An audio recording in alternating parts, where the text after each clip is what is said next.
Hey guys, what's going on? Welcome back to the channel. Much appreciated you taking a little time out of your day to watch the video. Welcome to everybody out there that gets their feelings hurt when I talk bad about LiveScope. Welcome back to everybody that supports the channel. Everybody's welcome here, so thanks for taking a little time to join in. Today I'm going to give you guys some really good info as far as why I think a live rubber jig is a better choice than a silicone jig. And I've got over 50 years of experience with it, guys. I'm going to lay it out for you why it is. We talk about jigs a lot here on the channel because it's a complicated lure category. It's just like jerkbaits. There's a lot to them, a lot of applications, a lot of different models. So there's a lot to discuss on it here. So anyway, real quick, just want to take care of a couple housekeeping tips. And I know these housekeeping tips, guys, get a little irritating, but they're necessary. If it wasn't for them, I wouldn't be doing these YouTube videos. So it's sort of like just part of the deal here. Just want a quick reminder, if you guys had a chance, go over at fishthemoment.com, check out our lake map breakdowns that myself, Johnny, and Matt Steffen's putting out. We got lake map breakdowns all over the country, personal breakdowns you can order.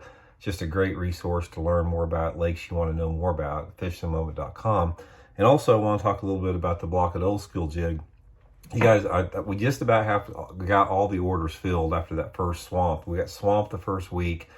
I know some of you guys have been texting about they haven't got their jigs yet, but they're on their way. Shouldn't be too much longer. Also, we opened up the online ordering process. You can order them again now. There's 2,000 I think they've allocated for this run. They're probably going to go out or sell out in a couple days. So if you guys are interested, I'll include the Baitworks link in the description where you can order the jigs, and you can get them there before we sell out on this one. And one thing, I just want to address one more thing about the price point on the jig of $9.99. Guys, if you guys want to spend $4.99 on some big tackle company's jig that's made over in Indonesia, somewhere in some sweatshop, go ahead. These are American-made jigs. They're tied by Americans here in the United States. Everything about it, the head, the tying the head, the painting, the skirts, everything. All Americans, American-made product here. So that it's not as cheap as shipping them overseas like a lot of companies do. So a lot of you guys ask about that, and that's one of the things, including the fact that it's very time-consuming to tie these the way we tie them. Okay, let's talk about the jig setup here, guys. Little history about this real quick. Jigs forever were either marabou or bucktail jigs up until like the late 1970s, and then they came out with the live rubber like my jig here. And then those lasted up and through the 80s. About the 90s, they came out with that product called a silicone skirt, which is this, which basically took over the market. It's like as soon as the silicone came out, you just didn't hardly see a live rubber jig again, other than some like little mom and pop backyard garage dudes tying them, that type of stuff. And everybody sort of adopted it. They were cheaper to make. There was no hand tying involved. These companies could pump them out in large volumes. Price of the jigs stayed down. And the craftsmanship of a hand-tied jig just sort of went away. But anyway, what I'm here to tell you guys is that there's only one situation when a silicone jig will outfish a live rubber. Here's the two, and I'm going to talk about this. You can see the difference. Here is the silicone jig skirt. You can see on there. Now take a look at this thing. To me, this silicone skirt just doesn't look very natural. It sort of doesn't flare out much. The tentacle or the strands on it are a lot narrower, a little bit stiffer. And here's the Block It Old School jig here. You can see how it stands out more. Notice how it quivers like that. Look how that quivers. This is something you don't have with this. And look at the difference in the two. Silicone right here, Block It Old School jig here with the live rubber. And you can just see right there the difference, the subtle difference in how that jig flares out and the action that it has. Now, there's a couple different reasons why a live rubber jig works better than the silicone. Number one, the flare of the skirt, and that flare is accomplished by being hand tied here. The only way that you can accomplish a flare is with the material that's a little bit bouncier, and then cinching it tight with wire on there allows us to flare out the way that this one simply does not flare out. This is a rubber collar here. That's how most silicone jigs are tied. You just don't have the flare. See how that sort of lays flat against it? So right off the bat, It's just a different look with that. The second on there, the live rubber is a flat finish. You know, whether it be a secondary color of orange or black or brown like this one, it's a flat finish. The flat finish does a couple different things. It creates a different look in the water. It creates a glow that you cannot accomplish with silicone. Silicone is sort of translucent, a lot of it, and the colors simply are not the same. It's almost like a translucent sided jerkbait versus a flat sided or matte finish.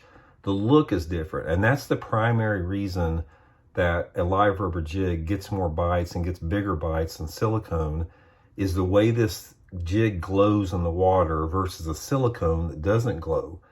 That is a big deal, guys. Don't underestimate that as far as that look that it has in the water in different water visibilities. And I'm talking about water visibilities down to even 6 inches. Now, we talked about one situation where the silicone will outproduce. The situation where a silicone jig sometimes will outproduce a live rubber is in extremely clear water. If you're fishing water visibility that's like over 10-foot visibility, the color options that you have with silicone, like you can get a green pumpkins, you can get watermelons, you can get peanut butter and jellies. The advantage of silicone is the variety of colors that are available. And those colors a lot of times will allow you to create a jig color that simply is a little bit better in clear water. But that's an exception to the rule. I have never seen a situation where you have water visibility that is, say, under 4 feet, which is most lakes in the country. There's very few lakes in the country that have over 4 foot of visibility. Never seen a situation where a silicone jig will outproduce a live rubber jig. And simply the reason you don't see it anymore, guys, is just they're hard to get. I mean, I know when I first put the jig out, we talked about, I don't know where you can get them, and people said, oh, you can get them here and there. Yeah, I'm not talking about little guys, dudes that tie them in their garage and sell them on a small scale. I'm talking about companies that make them that are available to the public, like Baitworks is doing here with my jig, the Block of Old School jig. So they're simply harder to get. And the reason that they're harder to get is they cost a lot more to make. You don't have the profit margin when somebody ships a jig that is silicone skirted jig that is tied over somewhere in Taiwan or China or wherever. You know, you can't compete with price as a custom hand-tied live rubber jig. So that's a lot of reasons, economics there, why companies haven't gone to that. And top of that, you know, it's the very, very labor intensive, and it requires a skill to tie this. Tying a hand jig skirt, guys, is an art form. Don't be fooled. It takes a lot of practice and work and it's an art form to tie these things. So anyway, guys, I just want a quick video here. In my opinion, live rubber jig is the jig that you need to use 100% of the time, unless you're fishing water visibility that's gin clear. And then in that gin clear water, yeah, you can go to some more translucent, more natural hues that don't require that glow that I'm talking about. But if you guys are pitching and flipping and casting your jigs around, I don't care if it's a dock, if it's a laydown, if it's a bluff bank, or if it's a flooded willow tree, whatever, you're going to get bigger and more fish on these live rubber jigs. I can promise you that. So anyway, guys, quick pitch here. Like I said, you can order them. The link's in the description. Baitworks links. You can order the Block of Old School jigs. Haven't heard to anyone that's got them that's disappointed in them yet. Yeah, they are a little bit pricey, but we talked about that here, and you know, the first 5 or 6 pounder you get on it, I think you'll probably forget all about that. So just get you a plug knocker, man. Just all you got to do is get you a plug knocker, spend $15 on a plug knocker, and you'll never lose your jig. You can fish it for years. So hope you guys are doing good. Thanks for tuning in. We'll see y'all later.